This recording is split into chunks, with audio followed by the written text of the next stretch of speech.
Here with you, brother. Alright, well, here's a few words I prepared for today.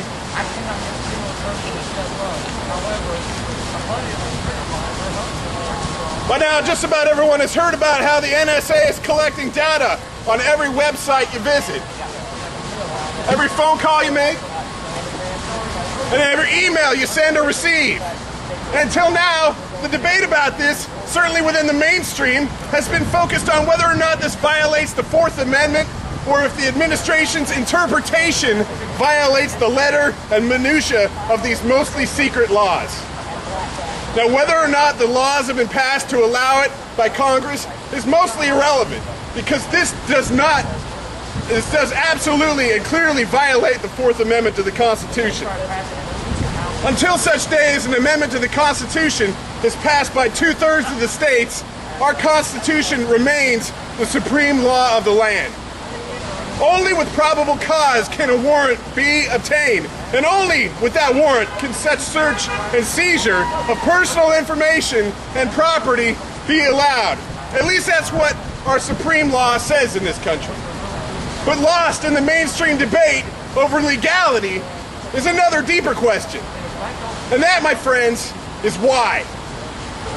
Just why exactly would our government secretly spend these untold billions of dollars on such a program? I think I know why, but I don't think most people do.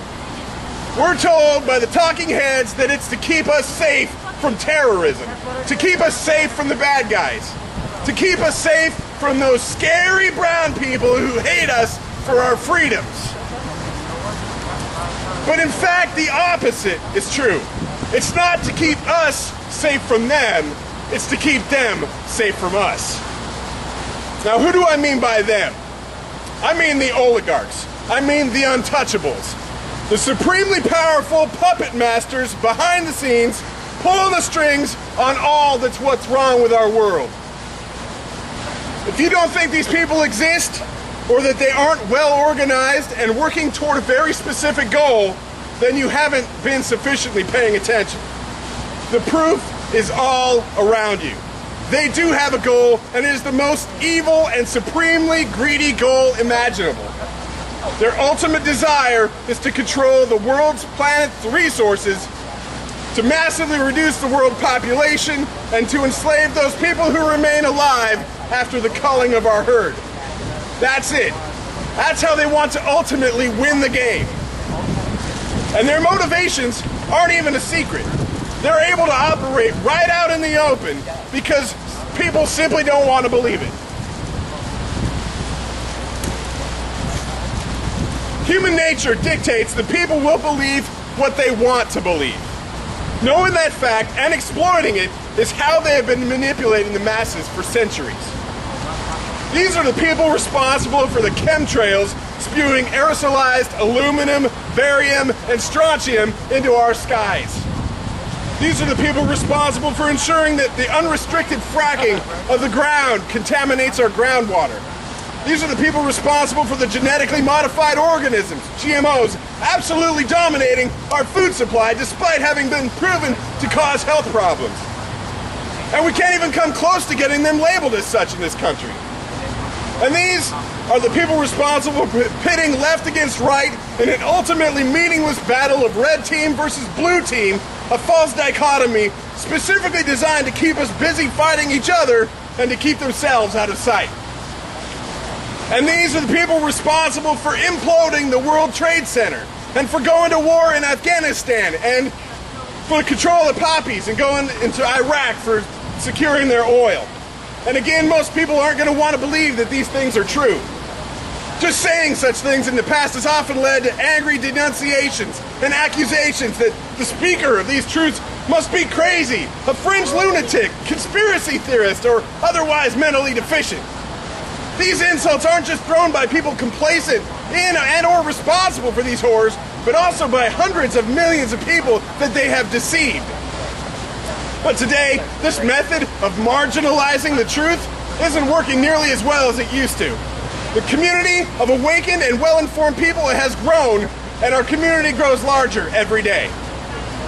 This conspiracy of oligarchs, which was referred to by many names, among them the Cabal, the Illuminati, the Bilderbergs, the New World Order, they've been all working very hard toward achieving their ultimate goals. They've been working a lot harder and they're a lot further along than most people want to believe. They've built, through the Department of Homeland Security, FEMA, and dozens of private contractors, massive internment camps all across the country. While the corporate mainstream media hasn't touched this fact, it is nevertheless absolutely true. There are dozens of videos on YouTube of these popping up all over the country. It's chilling, scary, and not wanting to believe it is not going to make it untrue. This brings me to the crux of my answer as to why they believe that secretly spending these billions of dollars on ultimate surveillance is necessary. The answer is simple. They need to know who they can trust. There are so few of them and so many of us. As they begin decimating the population, anyone with strength of character to refuse their orders is a potential risk. So anyone actively working toward awakening people to these truths is someone involved in the greater truth and awakening community. It poses an existential threat to them, and they'll need to be aware of just who we are.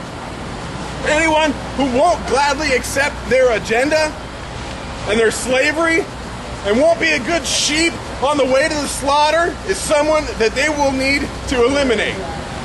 In short, they're looking for people just like me, just like you, and just like a lot of friends of ours. That's not what you're going to hear from the media, but that's the truth. While this is their ultimate goal, the fact remains that they've got one major problem left to overcome. These oligarchs, these puppet masters, are very few in number. They rely on the actions of others to enforce their orders. And when it comes to this, something this horrific will be hard to swallow for just about even the most jaded and broken of men. It is concerning that humans can be so easily manipulated into doing terrible things to each other, simply by being given an order from someone in authority. Just look at how most Nazi troops explained their actions regarding the atrocities of the concentration camps, that they were simply following orders. Now, Stanley Milgram's psychological experiments in the 1950s further proved just how easy it is to manipulate people into doing terrible things. Since World War II, the Nuremberg trials, the Uniform Code of Military Conduct has been amended such that it is made clear that it is not wrong to refuse to execute an unlawful order. They can't do this and ultimately achieve their goals unless they make us do it to ourselves. And so ultimately our fate is in the hands of this country's military men and women, our state and local police, the CIA, FBI, NSA, and a number of other government agencies. I know that most of them are, in their hearts, good people. They got into their respective careers for altruistic motives, and they've sworn to protect and defend the Constitution of the United States. They did not swear oaths to protect the oligarchs and defend their quest for ultimate power. There may be a time soon when they find themselves at a crossroads, where they are given orders clearly contrary to the great and noble Constitution that they swore to defend. They must have the courage and integrity to refuse. If they do not, all will be lost. I do not know what the catalyst will be for the beginning of the final stages of these plans. Most likely, though, it will be something very frightening. Only by creating a sense of fear can they ensure that people they need to execute their orders will do so unquestioningly. It's up to us to get these people thinking about these things, so they will take the time to reflect on just how likely it is that those people given these unlawful orders have the best interests of the American people in mind. Remember, I am not an enemy of the American people, nor are you, my brothers and sisters in the greater awakened community. Defining us as terrorists, rounding us up, and killing us all will not make the American people safer, as we pose no danger at all to the American people. We are, however, the enemies of these oligarchs, as we've had the vision to see them in the shadows, and we've had the audacity to call for the real justice for the evil that they've done. and for the reversal of their depopulation agenda. We have not advocated for violence against anyone, nor for the violation of any just law. We do, however, want to see appropriate justice for this black nobility. They are the enemies of all of us, and if we can simply inform and awaken enough people, they will be defeated, and we can live in a world free from their psychopathic, murderous greed. Don't let them manipulate you into working for their agenda. If you know something, say something. And as more people start to shine the light on these people, the dominoes will start to fall, and before long, a chain reaction of revelations will thrust these people into the spotlight and into the jail cells where they belong. Let's choose that for our future rather than what they have envisioned for us. Thank you. Hey! That's sensible.